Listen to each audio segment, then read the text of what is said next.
Hyvät katsojat, tervetuloa asiaohjelman pariin.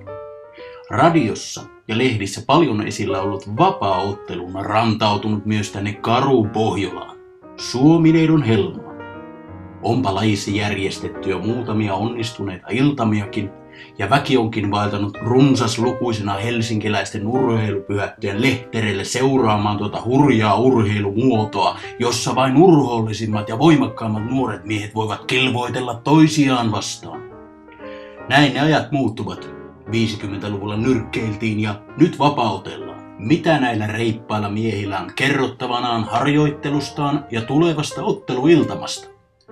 Varmaa on ainakin se, että tätä vauhdikkaampaa menoa löytyy vain Le Mans-autokilpailusta tai juhannustansseista. Tämän päivän urheilutietäjien valistunut mielipide viittaakin osuvasti moottoriurheiluun puhuttaessa vapaaottelusta. Vapaaottelu on kamppailulajien tunturiralli. Yhtä vaativaa, totista ja pimeää. Mikä saa nämä miehet ryhtymään tukkisavotan kaltaiseen urakkatyöhön, jota on uupumatta tehtävä, jos mielii tässä lajissa pärjätä? Nämä miehet voimaannuttavat lihaksiaan ja mieliään epämiellyttävillä harjoitteilla, joita tehostetaan kaiken lisäksi vieläpä itseensä nälkiinnyttämisellä. Eipä ole silkistä tehty näiden sotilaiden marssitaival.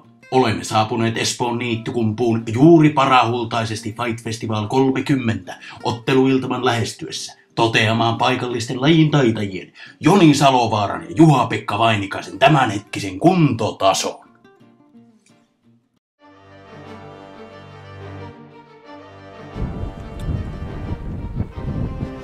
Kivasti se on mennyt, mutta nyt on hyvä, kun alkaa tää kevät tulemaan, niin on vähän lämpimämpi silloin, kun joutuu ulkoreenit vetää.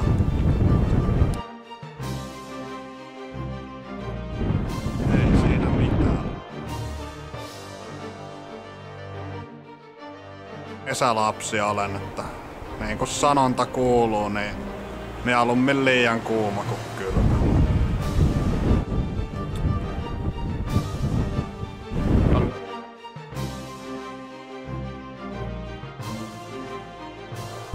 Kyllä näillä leveysasteilla on aika vaikeita. Kasvisruokavalio ja käytän paljon semmoista levävalmistetta, joka on harjoittelussa tuo huomattavasti semmoista lisäpotkua. Kyllä se on joku lämmin paikka.